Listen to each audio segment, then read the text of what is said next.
بسم اللہ الرحمن الرحیم صلی اللہ علیہ یا رسول اللہ وعلی آلک و صحابک یا رحمت للعالمین۔ سب سننے اور دیکھنے والے دوستوں کو چودھری عبدالقیوم کی طرف سے السلام علیکم۔ گزشتہ دنوں اسلام آباد ہائی کورٹ کی طرف سے مریم نواز نائب صدر مسلم لیگ نون اور ان کے خاوند کیپٹن صفدر کی ایون فیلڈ میں جو سزائیں ہیں انہیں کل عدم قرار دے کر انہیں بری کر دیا گیا ہے۔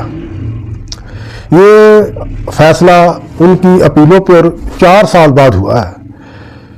4 سال بعد اسلام آباد ہائی کورٹ نے مریم نواز اور ان کے خاوند کیپٹن صفدر کو ایون فیلڈ کیس میں جو دی گئی سزائیں تھی انہیں کال عدم قرار دے کر انہیں بری قرار دے دیا ہے۔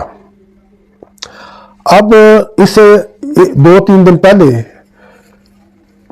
سابق وفاقی وزیر خزانہ اسحاق ڈار جو 5 سال سے لندن میں مقیم تھے انہیں راتوں رات پاکستان لایا گیا۔ انہوں نے سینچر کا حلف اٹھایا اور وفاقی وزیر خزانہ کی ذمہ داریاں سنبھال لی۔ اب وفاقی وزیر خزانہ کے طور پر خدمات انجام دے رہے ہیں۔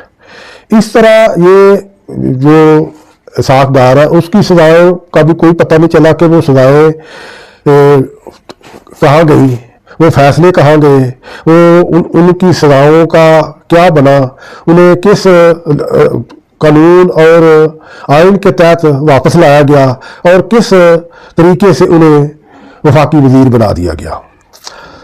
اس کے بعد یہ مریم نواز کا معاملہ وہ بھی اسلام آباد ہائی کورٹ میں اسے کل عدم قرار دے دیا گیا۔ اس طرح یہ راتوں رات فیصلے جو عدالتی فیصلے ہیں وہ راتوں رات ختم ہو گئے۔ اب ان کی سزائیں بھی ختم ہو گئی، تو غالب امکان یہ ہے کہ اب مریم نواز جلد ہی ملک سے باہر چلی جائیں گی لندن۔ انہیں نیب کی طرف سے جو ان کا پاسپورٹ تھا وہ بھی گزشتہ دنوں واپس دے دیا گیا ہے۔ تو اب سوال یہ پیدا ہوتا ہے کہ یہ جو سزائیں تھیں انہیں سزائیں دی گئی تھی یہ غلط تھی، یا اب جو عدالت نے ان کی سزائیں کل عدم قرار دی گئی ہیں وہ غلط ہے، انہیں جو معافی دی گئی ہے وہ غلط ہے، یا ان کے فیصلے غلط تھے؟ کہ اس بارے میں عوامی، سماجی اور سیاسی حلقوں میں چار گوئیاں کی جا رہی ہیں۔ ملک کے اندر، ملک کے باہر ہماری عدلیہ پر سوالات اٹھ رہے ہیں کہ ایک دفعہ تو انہیں سزائیں دی جاتی ہے کسی کو، خاص طور پر جو طاقتور حلقے ہیں، حکمران لوگ ہیں، انہیں سزائیں دی جاتی ہیں اور پھر راتوں رات ان سزاؤں کو معاف کر دیا جاتا ہے۔ تو یہ کیا ہے؟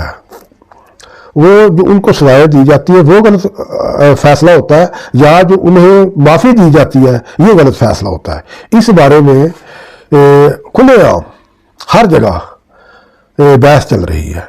یہ عدلیہ کی جو ساکھ ہے اس پر بھی ایک سوالیہ نشان ہے کہ جسے چاہا جب چاہا مجرم بنا دیا، جسے چاہا جب چاہا ان کی سزائیں معاف کر دی۔ تو یہ جو صورتحال ہے یہ کم از کم ہمارے ملک کے لیے ایک بہت بڑا سوالیہ نشان ہے۔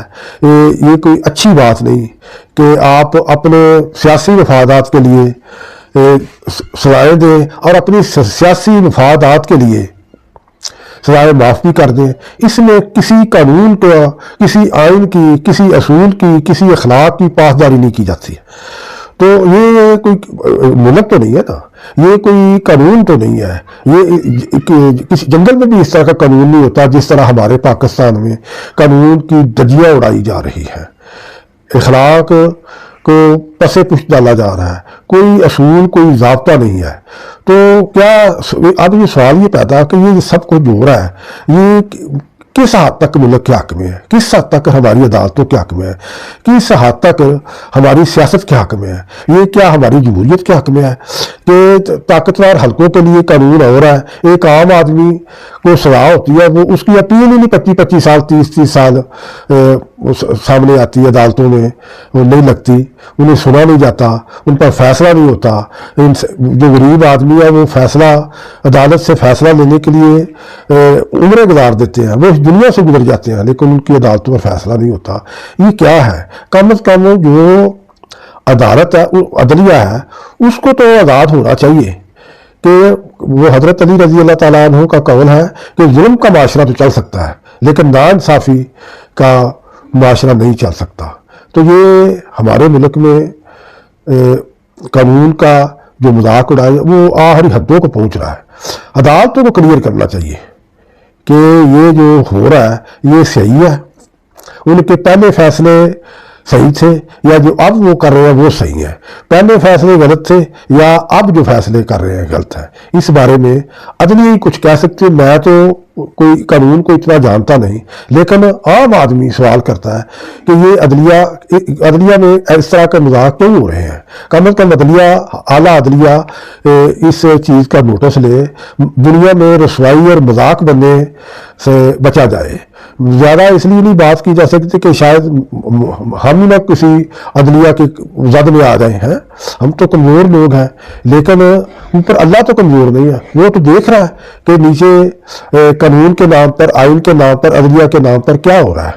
پاکستان پائندہ باد، پاک فوج زندہ باد.